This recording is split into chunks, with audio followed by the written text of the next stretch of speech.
Hello everyone, welcome back to my channel.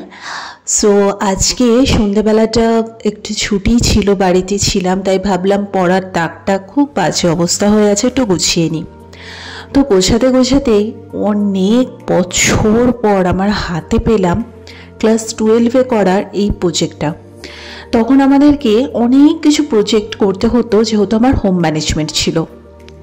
এটা হচ্ছে একদম বাচ্চাদের যে বর্ণ পরিচয় টাইপ বইগুলো হতো না, সে বইটা বানাতে দিয়েছিল আমাদের। দেখতেই পাচ্ছ ক্লাস 12-এর গৃহবিজ্ঞান। তো তখন আরও প্রচুর প্র্যাকটিক্যাল আমাদের করতে হতো। যেমন আমি সেই সময় উল বোনা শিখেছিলাম, ইনফ্যাক্ট আসনও বানিয়েছিলাম। একটা আসন হয়তো আছেও এখনও অবধি বাড়িতে, যদি ওটা কোনো সময় আমি দেখাতে পারি তো ডেফিনেটলি দেখাবো।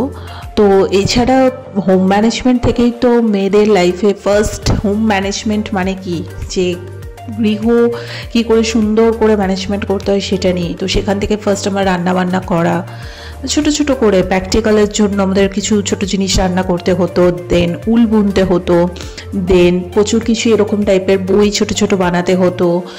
মানে আর ছোট থেকে আমি ভাই দুজনেই আঁকা শিখি, এবং সত্যি বলতে আঁকাতে খুব ভালোই ছিলাম আমরা। তো প্রতিটা আঁকা মানে আমি নিজে করেছি, মানে এগুলো প্র্যাকটিক্যাল ছিল স্বাভাবিক। আর তখন মানে কি বলবো, বেশ মজা লাগতো এই জিনিসগুলো করতে।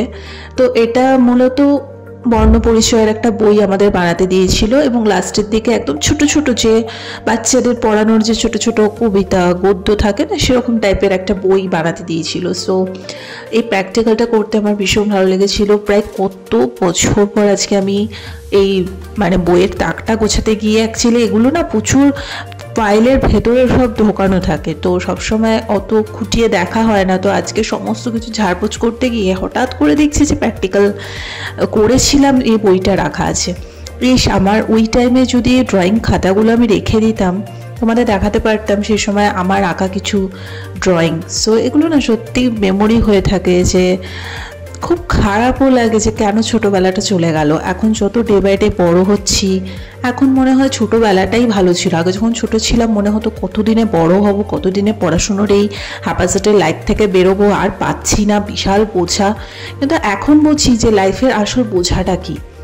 তো ছোট্ট একটা মুহূর্ত তোমাদের সাথে শেয়ার করলাম। কাদের কাদের এই নস্টালজিয়া ফিলিং তোমাদের মধ্যেও কাজ করছে এখন অবশ্যই জানিও, কারণ আমি জানি যে এই ভিডিওগুলো দেখলে না তোমাদেরও ছোটোবেলাকার কথা সবারই মনে পড়ে যায়, আর খুব কান্না পায় যে ওই সময়গুলো আমরা ভাবতাম যে কতদিনের মানে টাইমটা গেলে বাঁচি, কিন্তু এখন সত্যি কান্না পায় যে কেন ওই সময়টা এরকম করতাম। তো কেমন লাগলো আমার নিজের হাতে তৈরি এই ছোট্ট প্রজেক্টটা অবশ্যই জানিও।